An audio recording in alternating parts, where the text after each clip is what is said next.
Hi, welcome along to the Education Plus, a show brought to you by Wonderpublish Magazine, where we try to bring in all the stakeholders from the education ecosystem on together.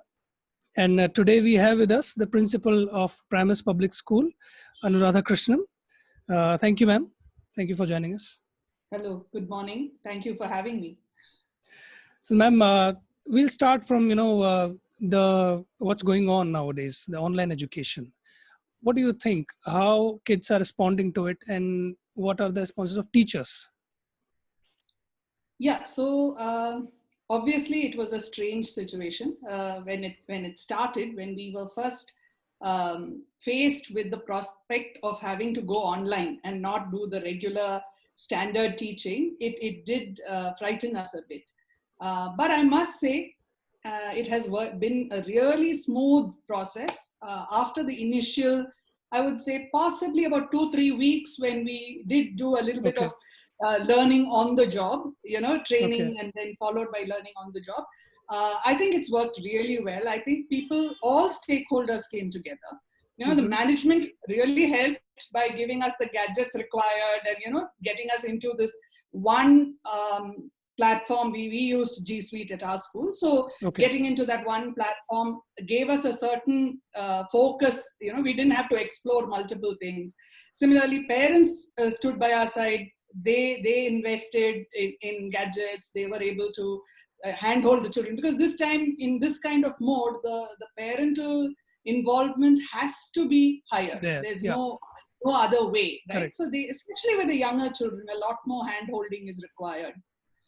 Teachers, of course, had to pick up skills, had to figure out how to, manage at that age, delivering content as well as managing all these gadgets, which was itself relatively new for most of them. Yeah, right? We are not that we don't have technology in school, but we've never taught online. You're right, ma'am, because teachers, have gone from through comprehensive teacher training programs, and now they have to learn these new ways of delivering. Right. So it was a little cumbersome initially, but I think it really worked. Of course, children took to it most easily, right? Because for them, they are digital natives. They have been fiddling around on phones and iPads and laptops since they were born, so they are ready to jump up and say, ma'am, why don't you do this? Ma'am, try this. In the initial days, they were giving ideas, and so it was such a pleasure to watch. Really, it was really amazing to watch the interaction. The one area we were worried about was the bonding that happens between teachers and children. That happens best in a physical classroom, right? Because it's a private space. You kind of develop a certain synergy with them, etc. Which we were worried that, given that in many cases parents are also there, how do you develop the bond with the child? Do you was that going to be possible? But luckily that has worked well too.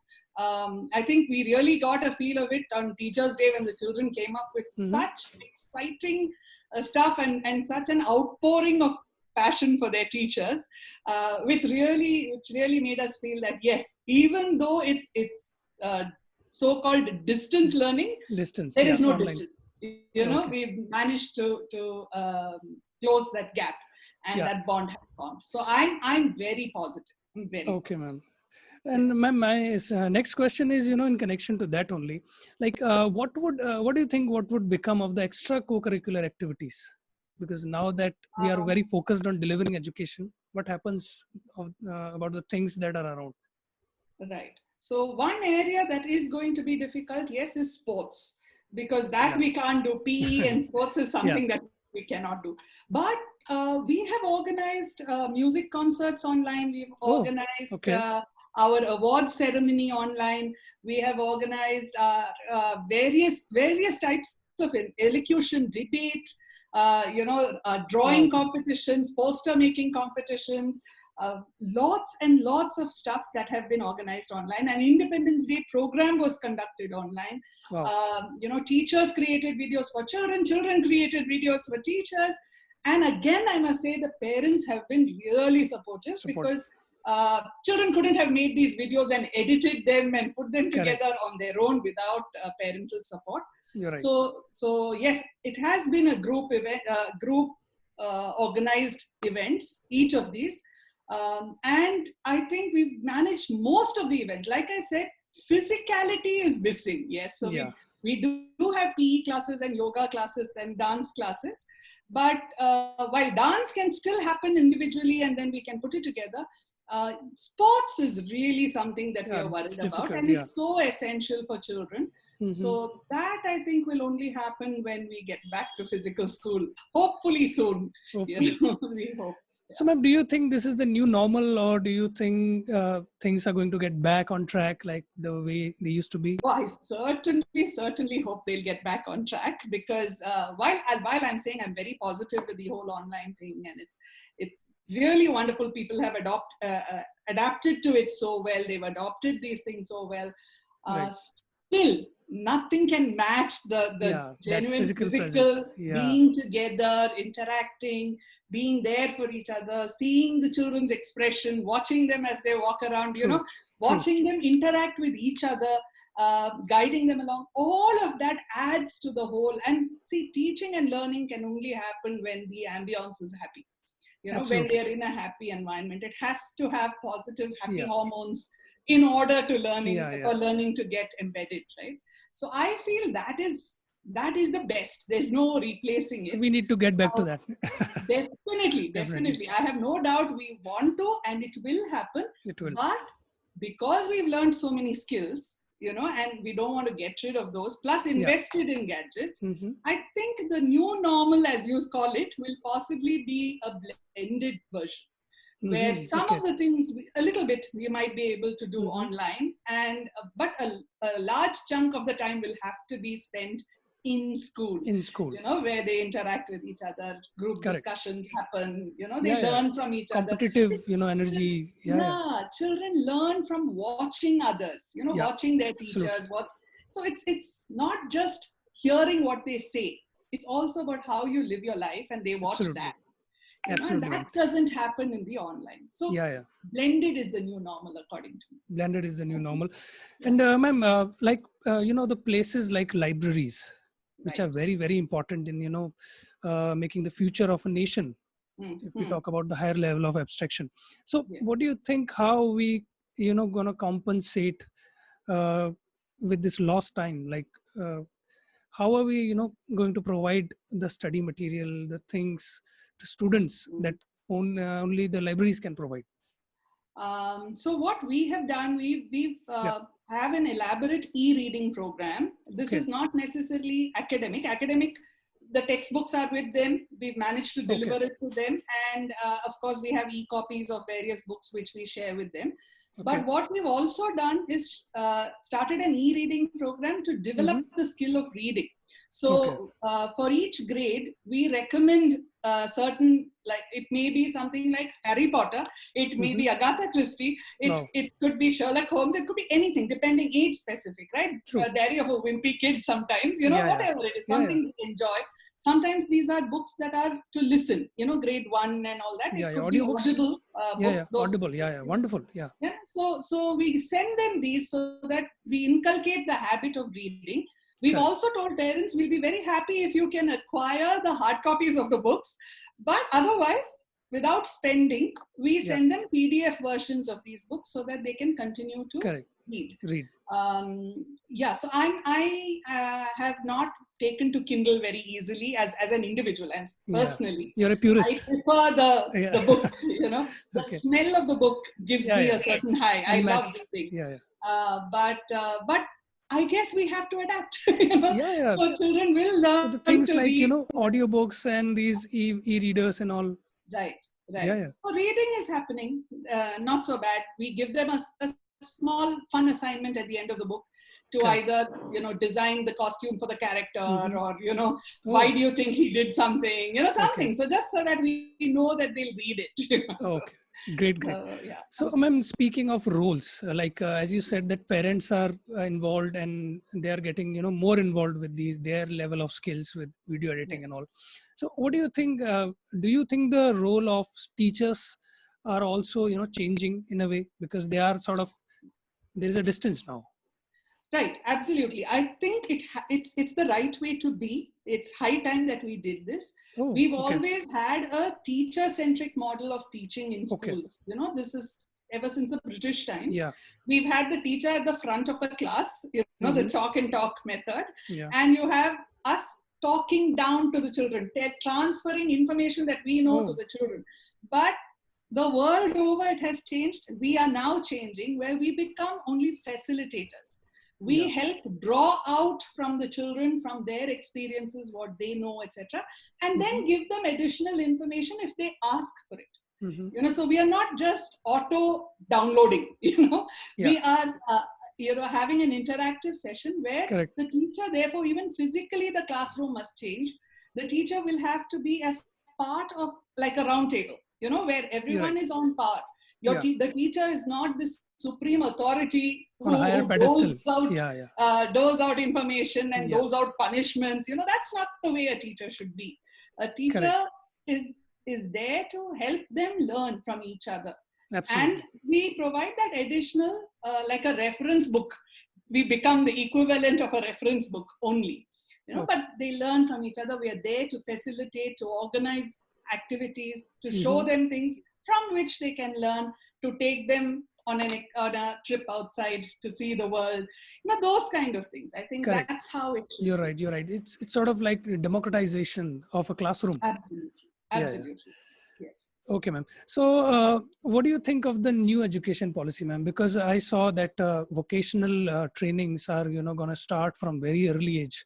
So I would like, you know, your point of view on that particular point. Do you think it's good for students to, you know, see how economics is suddenly involved in education, how they have to, you know, be ready for the future? Are we burdening them, do you think? No. Okay. I'm really happy with the new education policy. Its time has come. It should have come long ago, according to me. It's finally arrived, where we have a real understanding of how learning in India should change, you know, to match the newer requirements for students. And hands-on learning is important. Not so much rote learning. Understanding conceptually and applying is important. You know, in principle, I think it's a phenomenal idea, what they've come out with. I am worried a little bit about the implementation. You know, how well we can implement this is a little bit of a worry. Maybe we'll have to iron it out. It might take some doing, but we will iron it out. About the vocational training, I think it's extremely important, because children need to know how to, you know, for instance, like you mentioned, financial training, right? All of us, we finish our school, we get out into the world, we don't know how to write a check, unless maybe we've taken economics. Even after colleges. I've done physics, chemistry, math, I'm like brilliant, I've got 90%, 95%, but I can't sign a check, I don't know how to, you know. These are terrible. These are life skills, skills that we should have taught them right through, managing a budget on that little money that they get. You know, pocket money also, how do you manage your budget? These are skills we should have taught them. Basic survival skills like learning to cook, you know, or learning to, you know, manage a household are things that we need to teach everyone, boys, girls, everybody. And that's at the junior level. As they get higher, a lot of children are very good with doing, not so good with, you know, remembering and reproducing, but better at doing things. So if they learn that they are really good at, let's say, making things, you know, carpentry or pottery, you know, it might suddenly give them ideas that they never thought of earlier. You know, so giving them that exposure will make a huge difference, I feel.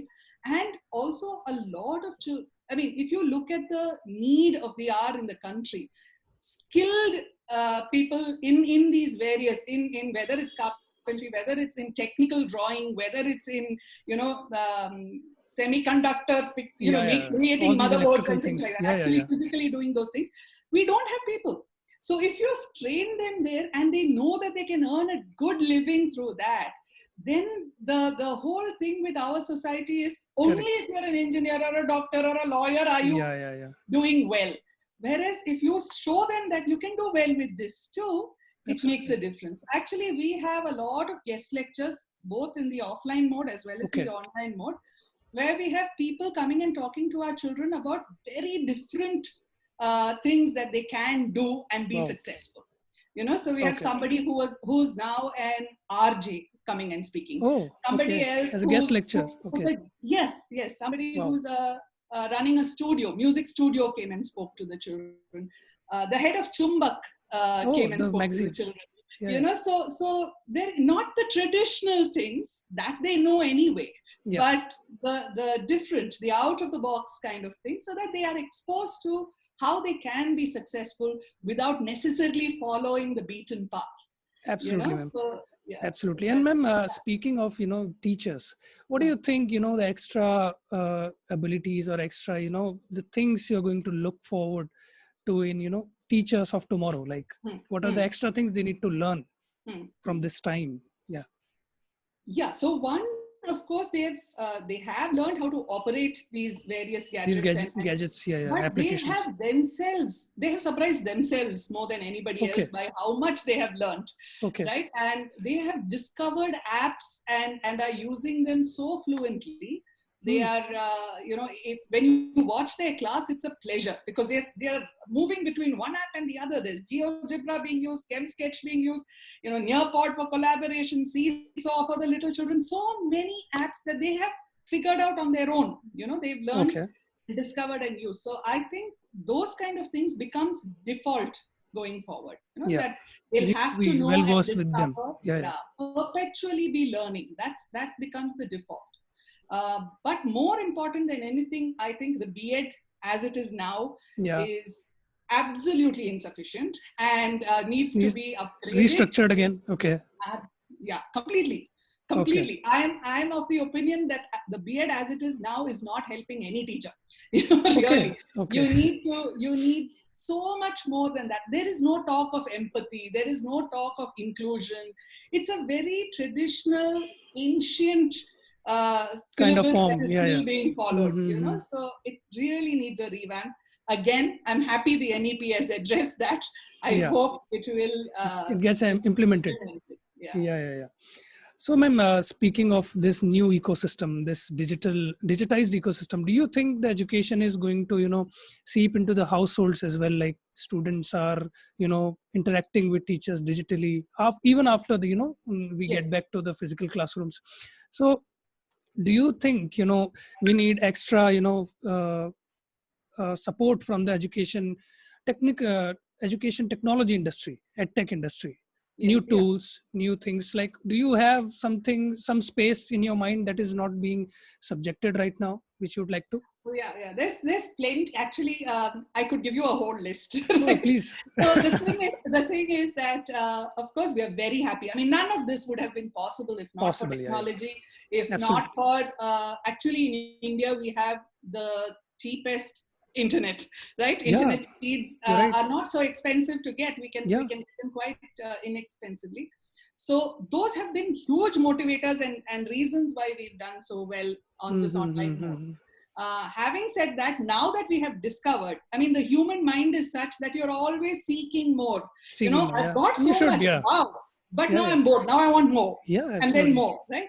So every teacher of mine is saying, man, can we consider one more something, and can we get a little extension on this? I wish we could edit a PDF better. I wish we could do corrections a little easier. So there's a whole bunch of things that our teachers have created lists of. We've written mail after mail to Google, saying, can you do this? Can you do this? Can you do this? So we've, and I must say, Google has been reasonably responsive, given that I'm sure they must be getting similar stuff from a million others.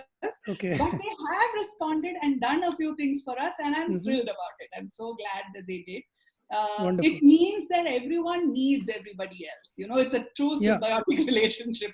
They need us as customers, we need them as service providers, and it's a huge ecosystem that's working in tandem. And I think that's very important. That's very important. And ma'am, before I take one or two more questions, any personal discovery for you during this lockdown period? Something that you found out about yourself or your work?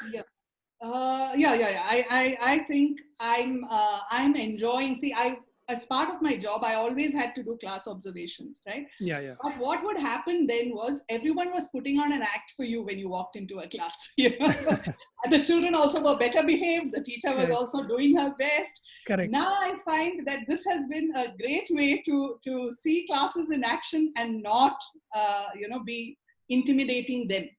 That was my Correct. worry, that I was disrupting instead of being helpful by going into a class. That has changed.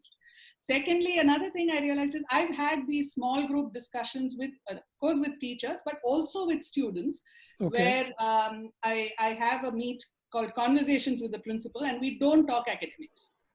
We talk about general stuff. We discuss maybe music, maybe a movie, maybe some philosophy, right? But definitely not, how did you do in your math exam? That's not what we discuss. So that has been also much more easy to do on this platform. Managing, talking to parents, the ease with which I can set up a meeting with parents and address their issues or issues that we have has been also a wonderful thing for us. I think ma'am, your audio suddenly stopped. Hello? No, it's still not coming, ma'am. It's showing me that it is. Now it's coming. Yeah. Okay. I don't know why that is. It's okay.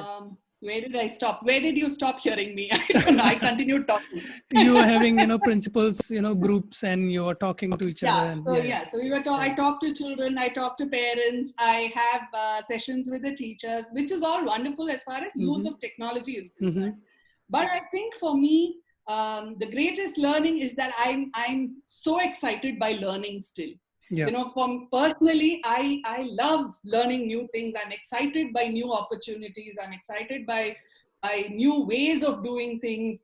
And I imagined that by now I've become a little jaded and old, and maybe I won't be able to. But I discovered that not really, I'm still excited. I still love learning new things.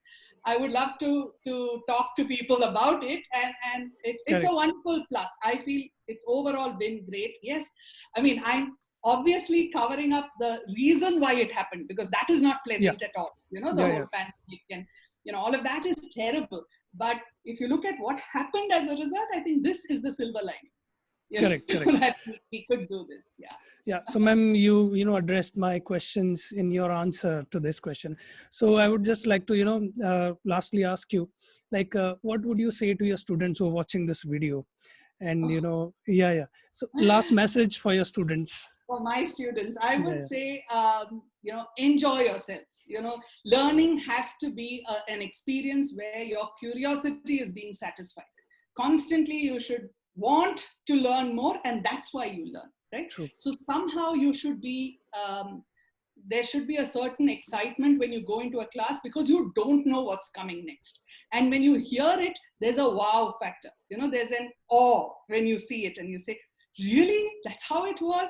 So when you get that feel, then you want to learn more. So our job as teachers is to help them want to learn. And their job as students is to be excited by the prospect of learning and enjoy the process of learning. So stay happy, enjoy your learning process, and everything will fall in place. Wonderful. So with that, we'd like to thank Anuradha ma'am for joining us. And we'd like to thank everyone who's watching us, who's with us. We'll see you the next week. Thank you for joining. Thank you. Thank you.